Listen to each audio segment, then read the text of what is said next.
A finales del siglo XX, La Nación modernizó su diagramación, agregó suplementos y le puso color a su primera plana.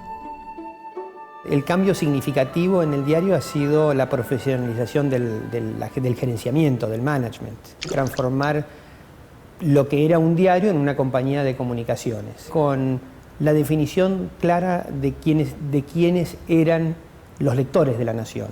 Es decir, y sobre eso tuvo mucho que ver la profundización de la estrategia de segmentación. Uno de los productos que tiene que ver con la segmentación del diario La Nación es el Club La Nación, donde empezábamos a tener en ese momento información de quiénes eran los lectores y tratábamos de entender por qué una persona que compraba el diario La Nación un domingo no la compraba un lunes, por ejemplo. El cambio también alcanzó a gran parte de la redacción y algunos aspectos del tratamiento informativo más tradicionales.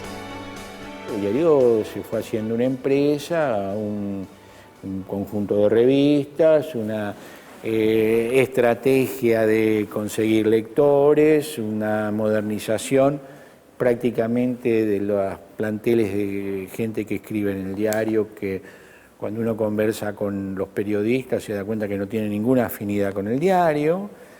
Y el lugar más reservado termina siendo los editoriales.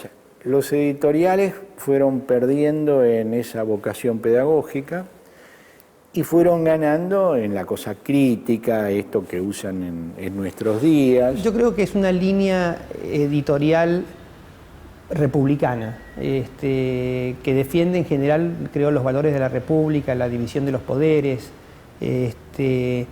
pero me gustaría recalcar que la línea editorial es solamente lo que vemos en las editoriales. El diario pretende ser un diario donde lo que se lean son noticias y donde los que opinen firmen. Aún así hay un prejuicio respecto del Diario de la Nación de que la gente entiende que el Diario de la Nación siempre va a tener una posición conservadora. Yo me acuerdo que hicimos una encuesta respecto de la guerra de Irak y la encuesta fue si el Diario de la Nación había apoyado la guerra de Irak. Y creo que el 80% de la gente dijo que sí, y era todo lo contrario. De hecho, nuestra corresponsal, sus artículos eran en contra de la guerra. Sin embargo, la gente parecía leer como que la Nación lo apoyaba. Tiene mucho que ver con esa tradición conservadora que ha tenido el diario. El ingreso al siglo XXI fue contradictorio. En el 2000 inauguró una modernísima planta impresora con rotativas suizas y a la vez comenzó a sufrir una crisis empresarial inédita. La crisis del 2001, como a todo el mundo, tomó a la Nación y castigó severamente a la Nación.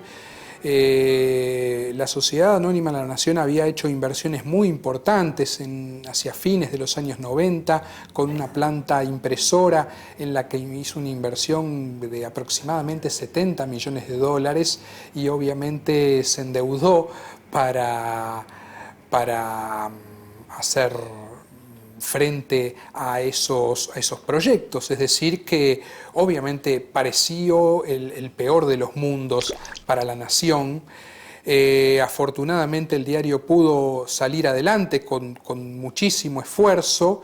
Hay que tener en cuenta también que editorialmente nos encontrábamos ante una cuestión muy difícil como la confiscación de los ahorros, y es importante destacar que en ese momento la Nación se puso del lado de los ahorristas, del lado de muchos de nuestros lectores que tenían depositados sus ahorros en un banco, que pusieron dólares en un banco y esperaban que esos dólares les sean devueltos, y la Nación se puso del lado de ellos editorialmente porque siempre defendimos el derecho de propiedad. Los medios estaban pasando por un proceso muy complejo donde los ingresos eran en pesos muy bajos y parte de sus costos tenían que ver con el papel, que era en dólares y bastante alto, así que estaban pasando por una crisis importante.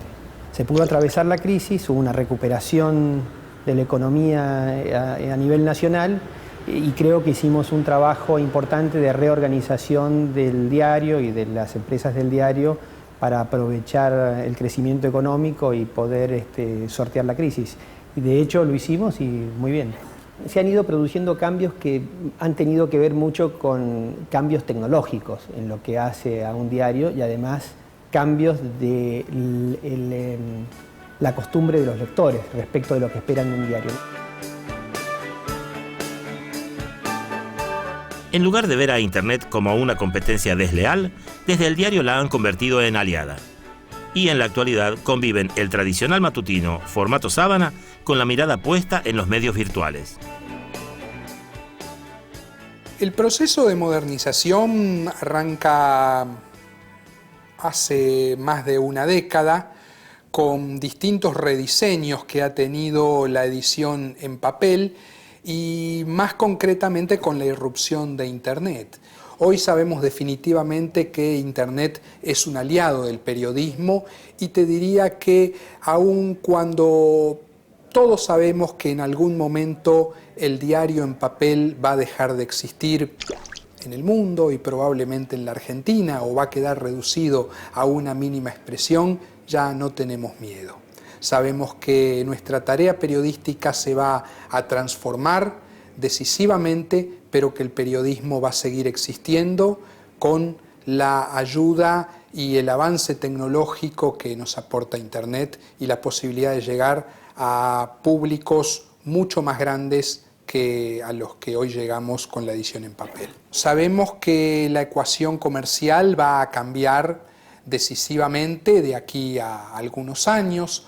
Hoy las utilidades de la Sociedad Anónima La Nación vienen, por lo menos hasta el año pasado, hasta el año 2008, en un 99% de los negocios tradicionales, es decir, del diario en papel y de su grupo de revistas, y apenas el 1% de las utilidades provenía de Internet. Sabemos que dentro de 5 años aproximadamente esa ecuación se va a ir modificando y probablemente los negocios a partir de Internet se acerquen al 50%. Con 139 años en la calle y una tirada promedio de 150.000 ejemplares de lunes a sábado, La Nación continúa marcando al menos parte de la agenda informativa de los argentinos. El diario La Nación sigue teniendo una presencia muy importante respecto del peso que tienen sus opiniones y de la capacidad de influencia que tiene en sus lectores, donde consideran que lo que dice el diario es verdad. Hay otras personas que consideran al diario de La Nación como tendencioso y que no lo consideran que los identifique con sus valores, pero todos ellos consideran que el diario de La Nación es creíble.